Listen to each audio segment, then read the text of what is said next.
Magandang umaga po. At ito'y very urgent lamang. Lahat po sila mga congressmen, lahat po sila na dumalo sa hearing, na nagpartisipar sa pagbuyagyag ng salin ni Duterte, Sara at saka ni Digong, sila po lahat ay nagkasala. Makukulong sila sa 8 taon at mamumultahan pa ng tig-1 milyon bawat isa. Mahigpit po ang batas ng AMLAC law. Hindi pala ito pwede mailabas kahit na sa impeachment na trial. Kaya, ito, iiyak na naman itong mga congressmen. Ang yayabang nila. So, ang mangyari niyan, magiging fruits of the poisonous tree sila. So, ano ngayon ang gagawin natin? Di, iyak na lang kayo. Ladies and gentlemen, fruits of the poisonous tree ang mangyayari sa kanila. Lahat sila. Sa kagustuhan nila na yariin si Sara, sila na ngayon ay nasasadlak sa alanganin. Grabe. So, ngayon, para naman habang may nanonood sa akin, makikita nyo, i-screen ko, i-share kong screen.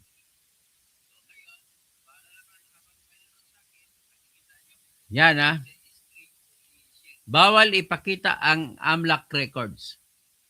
Kulong lahat ng congressmen. Tig-1 milyon pang multa.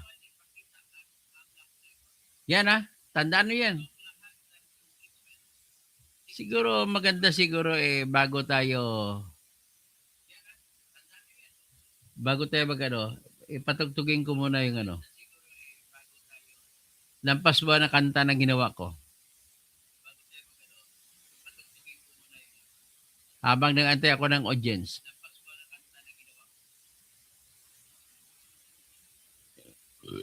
Sorry.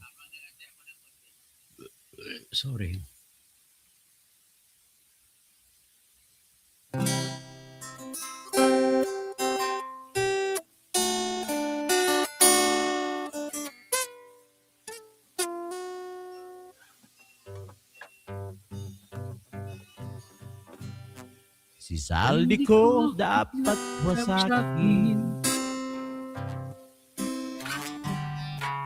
kahit na siya'y bahagi.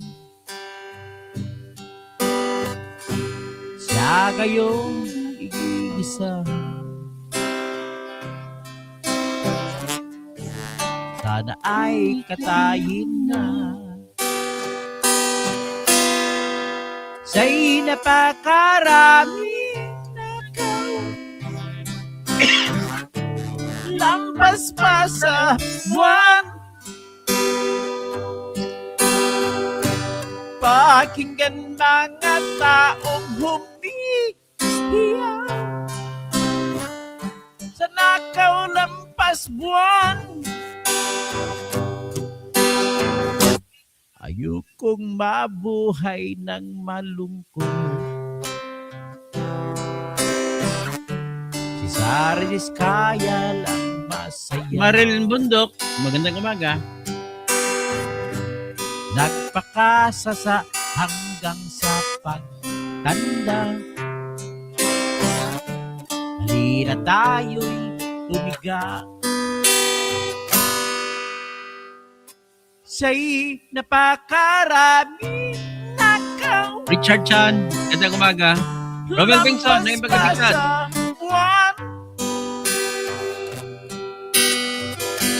Pakinggan mga taong umihiyaw sa nakaw lampas buwan.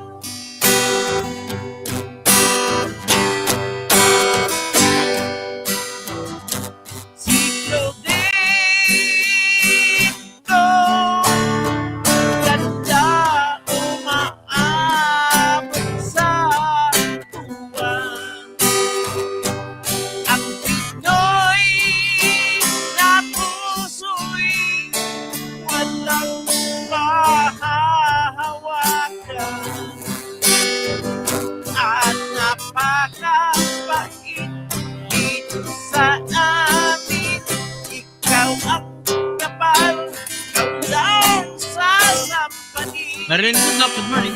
Damdamin, masakit na damdamin. Sa'y napakarat,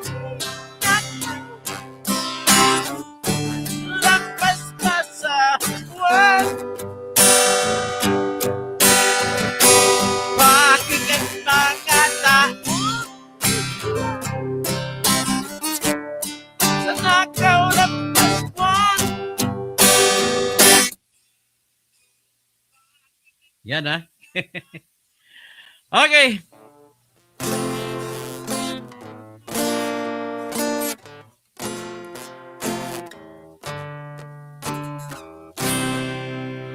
Bakit kaya? Bakit ka ba naghihintay? Nahimukin ba? Music muna ako ha. Pilitin pa ng tadhana. Alam mo na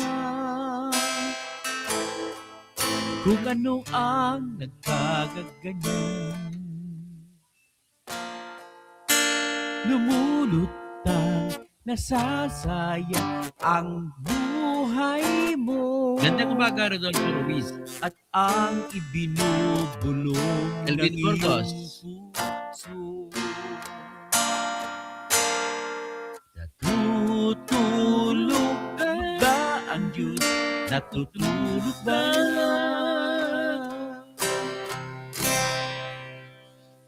At ikaw ay kaagad sumusuko. Salamat, kamote. Kunting hirap at kunting pagsubok lamang. Bakit kaya nasaan ang iyong laman? Naduluwa, mawawalan ng pag-asa at iniisip na natutulog ba? Natutulog ba ang Diyos? Natutulog ba?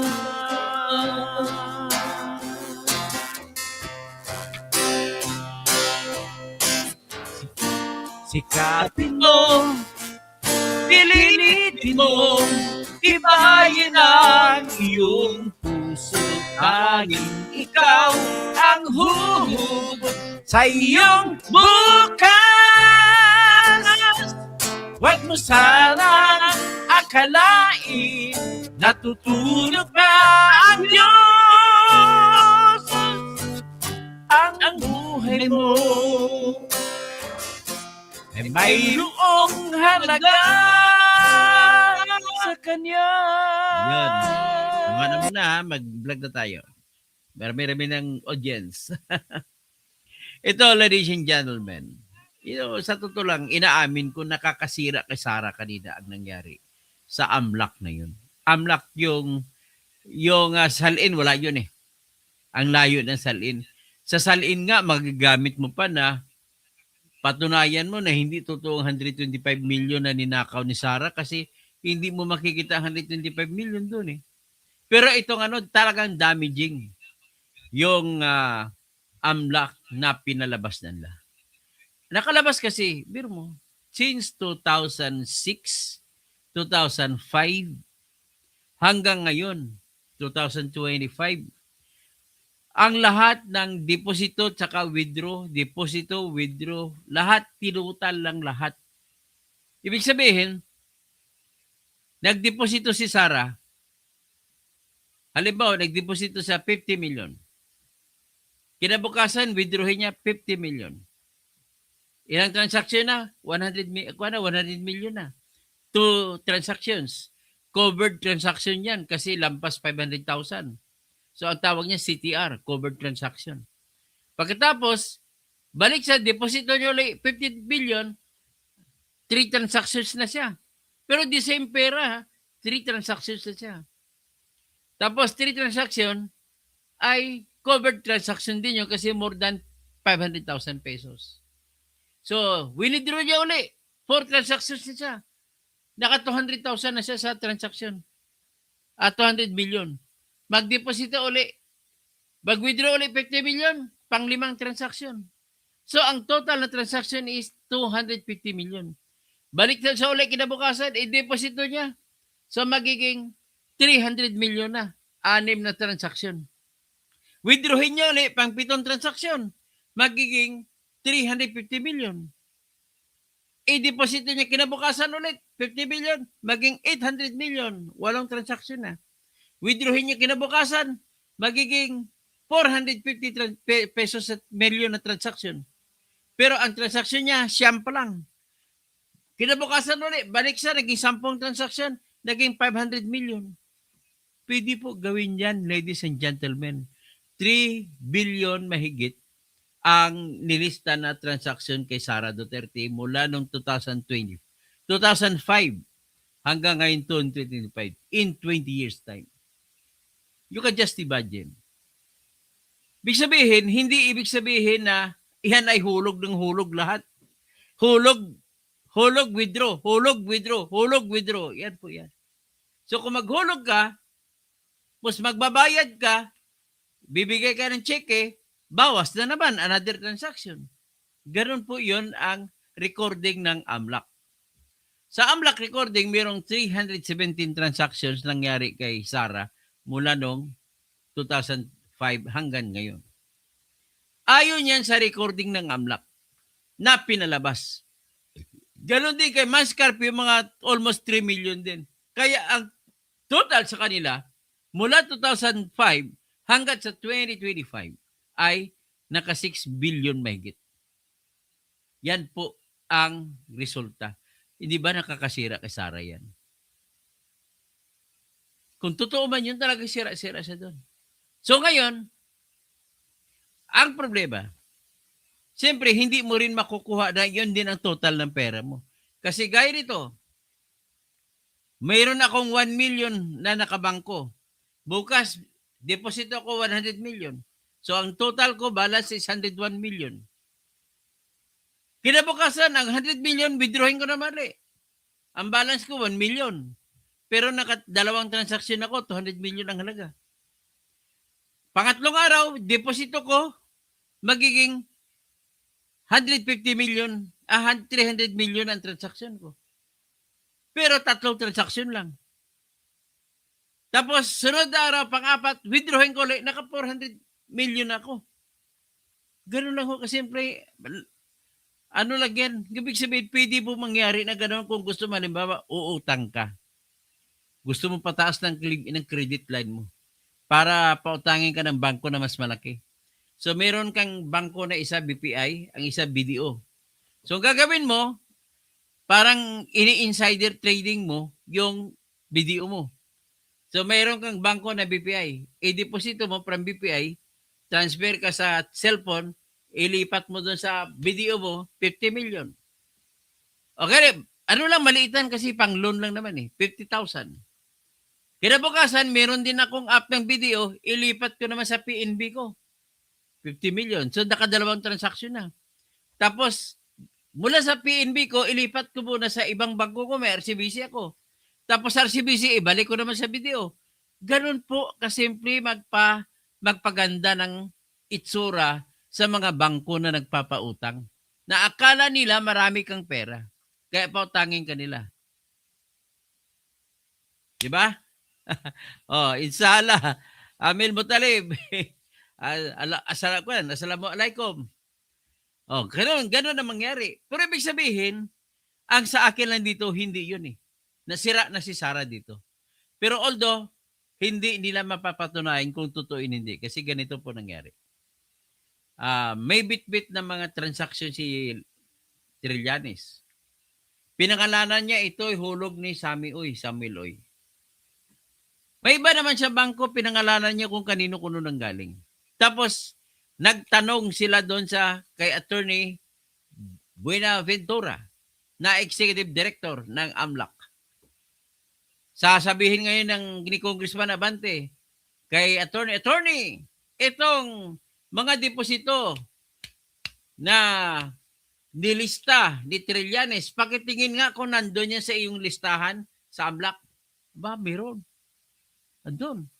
Kagaya yung tinanong kay Leila de Lima, 18 transaksyon. At sa lahat ng transaksyon nun, in-identify nila 3 transaksyon, meron ay sinabi ni Trillanes, yan yung pangalan galing kay Sammy O yan, Samuel Changoy Kangoy. Ibig sabihin, ang nag-supply, ang nagbigay ng pangalan kung sino may-ari ay si Trillanes.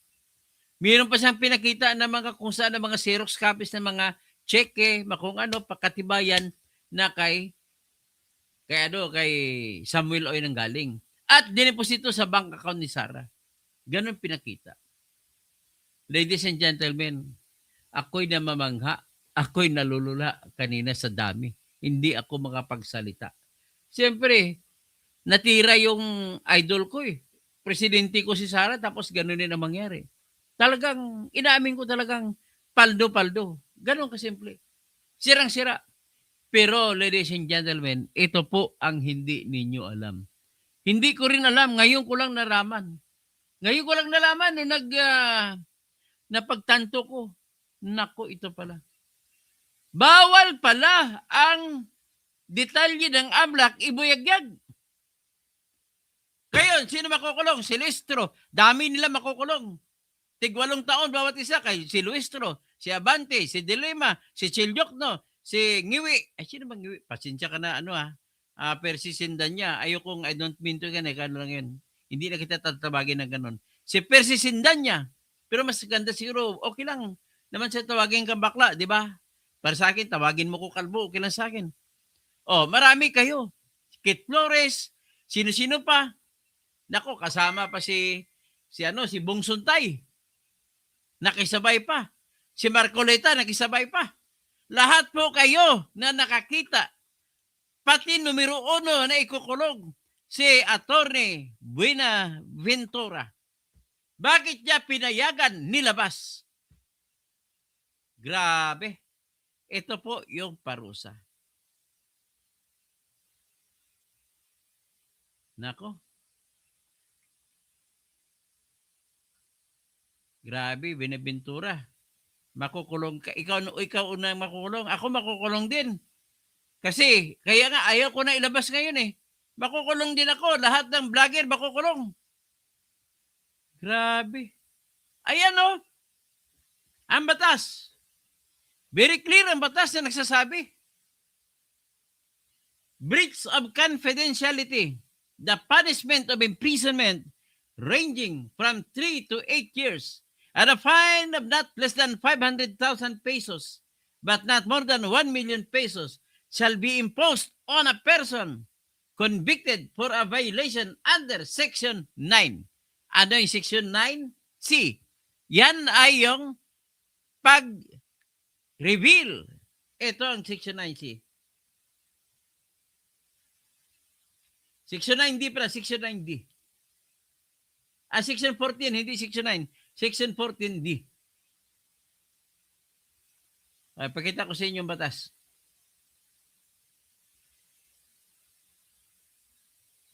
Ay, nako. Delikado tayo mga ladies and gentlemen. Section 14D and Section 14D. Ito po yung kabuuan ng batas. Kaya hindi na ako maglabas, nakakakan. Pwede akong kasuhan at ikulong. Ayan o. Penal Provisions. Republic Act 9160. Yan. Republic Act 9160. Yan. Penalties for the crime of money laundering. Yan. Siyempre, pag ikaw nag-money laundering, may kulong ka.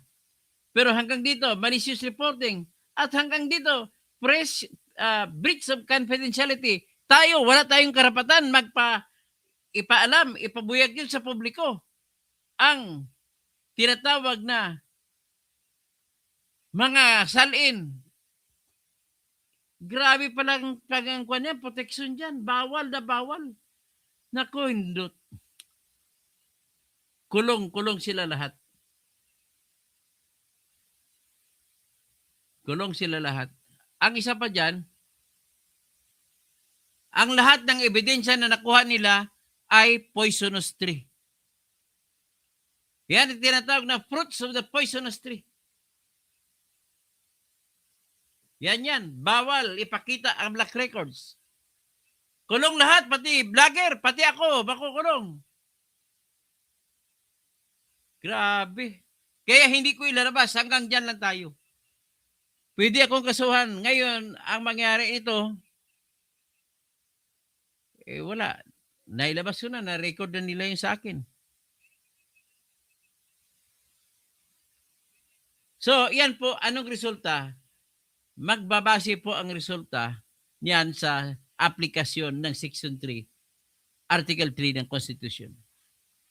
Basahin natin ang Constitution Article 3 at saka sa Article 2. Kasi nagiging search yan. Kaya sa kanila ng congressmen, by Section 2 pa sila nilabag.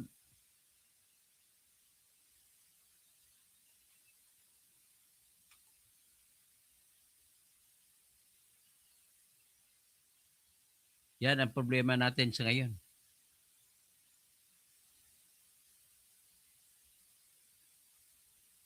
So, yan ang parusa. Tandaan nyo yan. Nako. Ito pong batas. Section 3, rule na yun. The privacy, the right to privacy. Ayan, oh. The privacy of communication and correspondence shall be inviolable except upon lawful order of the court. Talagang korte lang ang makapag-utos. At sinabi pa, any evidence obtained in violation of this or the preceding section, kahit yung sa search law, shall be inadmissible for any purpose in any proceeding. Hindi magagamit na ebidensya. Yan ang utos ng ating konstitusyon. So kung hindi magamit na ebidensya, ang amlak nila kay Sara, wala na. Patay kang bata ka. Makukulong pa sila ni Luistro. Bawat isang congressman, makukulong tig 8 taon. Mumultahan ng tig 1 million piso. Kaya, ang mangyari niyan, wala nang ibang kakaso yan. Ako mismo kakaso, lahat sila. Listahin ko rito. Pati sarili ko, kasuhan ko. Kasi naglabas din ako.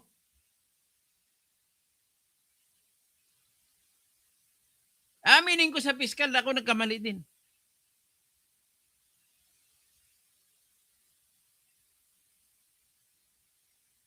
Di, ang sinasabi mo, ang hindi pwedeng hulihin ang kung 6 na taon lang ang kulong, hindi sila pwede hulihin. Pero kung lampas sa 6 na taon, pwede hulihin ng congressman, kahit na nagsesesyon yan. Siyempre, patapusin mo lang sesyon, hulihin mo na. Yan po ang pinaka-problema. Parang search warrant na kasi ito eh. Magsisearch ka, maghalughog ka. Alam niyo ba, yung proseso sa AMLAC bakit hindi ba ninyo natanong sa sarili ninyo? Bakit Court of Appeals lamang ang binigyan ng kapangyarihan na hahawak sa lahat ng kasong AMLAC?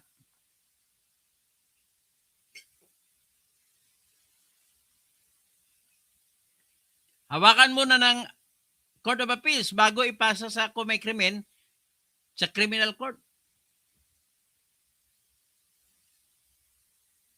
Tapos, binibigyan ng 60 araw ang pamahalaan mula nung pag-araw, paghingi nila na i-freeze, hindi gagalaw ang deposito.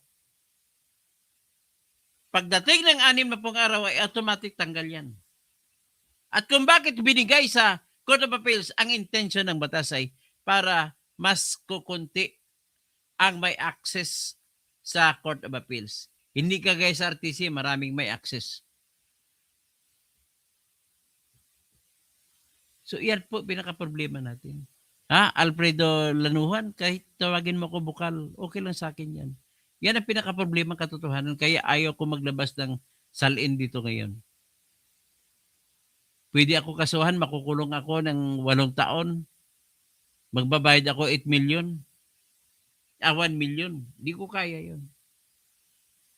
Ay, Sa totoo lang, kaya dahil dito, ipapatigil ko talaga ito kasi masidhi at madiin ang utos ng ano, ang utos ng batas. Nakakakan tayo. O tatawag na ko, Ronel. Hindi po individual, lahat, pati congressman, bawal. Lalo na yung executive director na si Attorney Buenaventura, makukulong. Lahat. Kahit tayo, kung mag-post kayo niyan, kahit tanggalin kong post ko ng salin. Judiciary lang ang mag-utos na pwede magbukas. Kaya, para hindi ako mayari, i-remove ko yung pinost ko. Oh, Bog Saddam. Yun lang, nasa inyo yan. Kung gusto nyo tanggalin o hindi, nasa inyo po yun. Basta ako, ina-advise ko sa inyo, tanggalin nyo na. Because that is an act of violating the confidentiality rule. Kaya, urgent matter ito. Bago ako matulog, gagawa ko ng petition, isumiti ko sa Supreme Court. Ipatigil ko yung pagbuyag ng salin at saka yung bank accounts at saka yung BIR. Bilib ako sa BIR kanina. Mag-vlog ako mamaya para kasunod sa BIR na officer. Bilib ako sa taong yun. Let Reyes, di, mag-amang digong nyo, double whammy. Siyempre, galit kayo kay Digong. Ganon sasabihin nyo. Alam nga naman, I love you, Digong. BG Wealth Sharing, New York. Yan ka na naman, ang yabag mo, Attorney Hersey. Hindi po yung Hersey, batas po yan. Batas po yan. Pinakita ko na nga, batas eh. Skydance Ventinilla, tanungin mo si Sarah. Hindi ko alam kay Sarah. Wala man naman kong contact number kay Sarah. Benes Dema, bakit dami pera mga Duterte? Kwento lang yan. Hindi naman totoo yun. Damblo, pero iba, hindi pwede kasuhan ang Kongreso. Hindi pwedeng kasuhan po. Delikado sila. Lahat po sila. Renato Solomon, debunk na nga ang ng dating MC chairman yung competition ni Trililing. Grabe. O, Kalbong DDS, okay lang yan. Tawagin niyo ko Kalbong DDS, okay lang po. Toto, may karapatan, ilabas yan kasi hindi pwede, hindi exception ang impeachment. Pasensyahan na tayo. Bistado na, hirit ka pa. Sino pa bistado hirit? Basta sinasabi ko lang sa inyo, lahat tayo makukulong yan. Kasama kayo na nanonood. Huwag kayo mag-post. Grabe mo, nilalabag nila ang batas para lang masira nila si Sara sa publiko. Para matalo sa eleksyon. O yan. Kwento lang yan, Jojo na. Pag maubos, wala eh. Mabait po si Sara. Marilyn Bundok. Si Ridon Attorney, yun, mauna makulong si Ridon. Tsaka si Luistro. So, Banta Rico, DDS ka na kasi. Ano kung DDS? I'm proud as a DDS. Ganun lang po kasimple. Ngayon, kayo, proud ba kayo kay BBM? Proud ba kayo na makakakamping at makadilaw na kumakampi kay BBM? Alam nyo na nagnanakaw, kampihan nyo pa. Sa Versatile Matt, watching you from UAE. Antayin natin ang balik ng Hudikatura. Jojonoa pala. Sige, lokohin mo mga DDS. Hindi po ako nanloko sa DDS. Pag niloko DDS, niloloko ko rin sarili ko kasi DDS din ako. Ganun lang yan. Malimbodok, ubos kayo pag si Sara na presidente. Tama po yan. Joe Monte, evaluation pa lang. Binuyagyag na kat evaluation nyo na hindi. Kita halata ng fishing expedition, wala talaga silang alam doon. Nito lang nila nalalaman ni detalye na yun.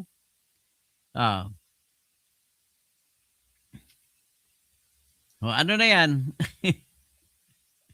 Okay.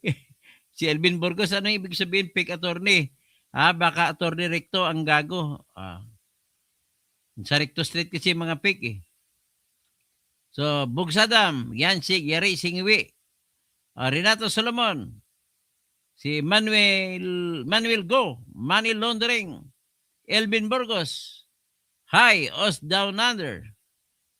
Ang mga tunay na magnanakaw, ang mga tumanggap ng maleta. Tama po kayo. Jojo Noah. Amil Mutalib.